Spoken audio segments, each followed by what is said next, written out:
Welcome to God Flame, the source of perfection from the unveiled mysteries by the Ascended Master Saint Germain, Vegetarian, Part 2 of 2 on Words of Wisdom. Guy Warren Ballard was a United States mining engineer and co-founder, together with his wife Edna Ann Wheeler Ballard, of the I Am spiritual movement, inspired by his life-changing meeting with the Ascended Master Saint Germain. One morning in 1930, Mr. Ballard, led subconsciously by his inner spiritual longing, went on a hike on beautiful Mount Shasta, located in the western U.S., where, according to legend, a group of divine adepts reside or could be seen. His sincerity and deep longing for the truth led to a profound experience that day. He was blessed by the appearance of the beloved Master, Saint Germain. Following this enlightening encounter, Mr. Ballard devoted his life to spreading the Master's wisdom according to his capacity. From Master Saint Germain's dictations and teachings, Mr. Ballard wrote a series of books under the pseudonym Godfrey Ray King. Master Saint Germain's imparted spiritual knowledge was the basis for many lectures given by Mr. Ballard, as well as for the founding of the I Am religious activity in the early 1930s. By 1938, it had up to 1 million followers. Today, the volumes documenting the valuable mysteries revealed by the Ascended Master to Godfrey Ray King are still a fascinating spiritual gem for many across the globe. The three most famous volumes are titled Unveiled Mysteries, The Magic Presence, and The I Am Discourses. Ascended Master Saint Germain is deeply venerated among the Theosophical Society as he represents the establishment of the Aquarian Age, an era that we are privileged to be witnessing. He is also identified with the Count of Saint Germain, a mysterious European figure who possessed a great inner knowledge and was called immortal by some due to his everlasting youth. Let us now continue with the reading of an excerpt from Godfrey Ray King's book, Unveiled Mysteries. The following is more of the wise teachings by Saint Germain as told to his journey companion Mr. Ballard before the two part ways, and how even afterwards the adept's presence still doesn't leave his friend. Excerpt from Chapter 2, The Sahara Desert. Recognition, conscious direction, and constructive use of the God energy maintained within oneself at all times is the way of perfection, mastery, and dominion over all things on earth, including the conscious control of all natural forces. The instruction I have been giving you will erase completely all false beliefs if maintained. The rapidity with which it is accomplished depends upon how continuously, persistently, and deeply you feel and associate with your God Self. In the attainment of mastery or adeptship, the conscious control of all force and manipulation of substance are dependent first upon the acknowledgement of your own individual God Self, second upon perfect calmness of feeling under all circumstances, and third, one must be past all temptation of misusing power. The stilling of all emotions at the command of the conscious will is imperative, and the demand for it in the adept is unconditional if dominion is to be attained. It does not mean a repression of discord within one's self at any time, but is a stilling and harmonizing of the feelings, no matter what the circumstances are which surround the mind or body of the student. Such control is not an easy thing for humanity in the Western world because the temperament of most people in the Occident is sensitive, emotional, and impulsive. This characteristic is energy of tremendous power. It must be controlled, held in reserve, and released only through conscious direction for the accomplishment of something constructive. Until the waste of energy is checked and completely governed, the individual cannot and never will make permanent progress. The student often asks if one reaches a point while still on the path of attainment where he rises above the use of affirmation.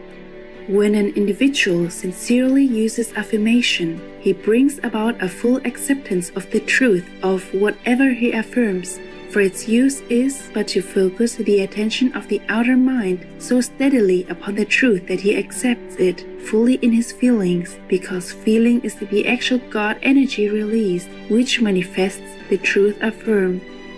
The continued use of affirmation brings one to the point where he has such deep realization of the truth in anything he affirms that he is no longer conscious of it as an affirmation. One uses an affirmation, mantra, or prayer because he desires something made manifest. Right desire is the deepest form of prayer. Thus, by the use of affirmation, the student raises his outer self into the full acceptance of its truth and generates the feeling by which it becomes a thing manifest. In this deep acceptance comes the manifestation, for through concentration, the spoken word begins to cause instantaneous activity. My gratitude to Saint Germain for all I had received was too deep for words. He read my thoughts and feelings as one reads a book, and so we both sat silent for some few moments in perfect attunement. He roused me from my reverie to watch the gorgeous colors in the western sky, the sunset's afterglow. I wanted to remain on the mountain all night and return home in the morning, enjoying the sunrise. I had no sooner felt the desire than a beautiful sleeping bag lay at my feet. It was unlike anything I have ever seen. I reached down to examine the unusual fabric of which it was made, and to my astonishment found it glowing and warm. I looked up, and Saint Germain smilingly extended to me a crystal cup filled with golden liquid about the consistency of honey. Obedient to his slightest wish, I drank it, and instantly a radiant glow passed through my body. When I had finished, the cup disappeared in my hand. "Oh, why could I not keep this lovely creation?" I asked in surprise. "Patience, my son," he answered. "Are not your desires being fulfilled one by one? Your sleeping bag will remain until daybreak, and your friend, the panther, will guard you during the night." Bowing slightly and with a smile that was graciousness itself, his body became gradually indistinct and then disappeared entirely. I lay down in the lovely bag and was soon fast asleep. As the rosy tints of dawn touched the eastern horizon, I awoke, and the first thought in my mind was concerning the bag, which I had so much enjoyed. With that thought, it vanished back into the universal substance from which it had come. The panther came toward me, and together we turned our footsteps homeward. After walking for some distance, the sound of men's voices caught our ears. The animal sniffed the air, suddenly stopped directly in front of me and looked up. I reached down and patting him, said, "Now you may go." He bounded away into the thickly wooded section of the mountain to the right of the trail. I continued on my way without further incident, and at last reached my lodgings shortly after noon in a state of mind hard to find words to describe. I wanted to think, contemplate, digest, and become adjusted to an entirely new set of ideas. The unusual yet very real experiences through which I had passed within the 48 hours just preceding were causing me to reorder my entire world. I was happy in the extreme, and yet it seemed as if another universe had manifested itself around me. There was the same old prosaic world on the outside that I had always known to be sure, and yet was it? Within it all the time had been these wonderful experiences, this tremendous power, these marvelous revelations of freedom and dominion over all manifestation, of which I had been so totally unaware. I had been surrounded all my life by these seeming miracles, to which in my previous years I was as oblivious as if no such thing existed in creation. I thought and thought deeper and deeper than I had ever contemplated anything before in my whole existence. The dinner hour arrived, but I was not hungry. However, to begin the evening meal, I ordered a glass of milk. It was served, and a few moments later, as I tasted it, imagine my astonishment to find that it had become the same creamy liquid Saint Germain had first given me. I finished the meal, returned home, and was preparing my bath before retiring, when suddenly the familiar electrical signal thrilled me from head to foot. Involuntarily, I held out my hand, and in a few seconds, a small cake of crystal-like substance formed in the palm. I somehow knew this was to be put in my bath, and had no more than dropped the substance into the water. Then it immediately bubbled and sparkled as though alive.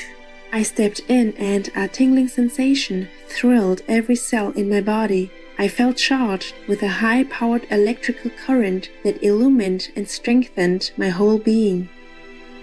My bath finished, I lay down and soon dropped into a dreamless sleep. For more information on the Ascended Master Saint Germain, the Iron Teachings, and Godfrey Ray King's books, please visit saintgermainfoundation.org or saintgermainfoundation.ch. Generous viewers, we appreciate your kind presence for today's Words of Wisdom.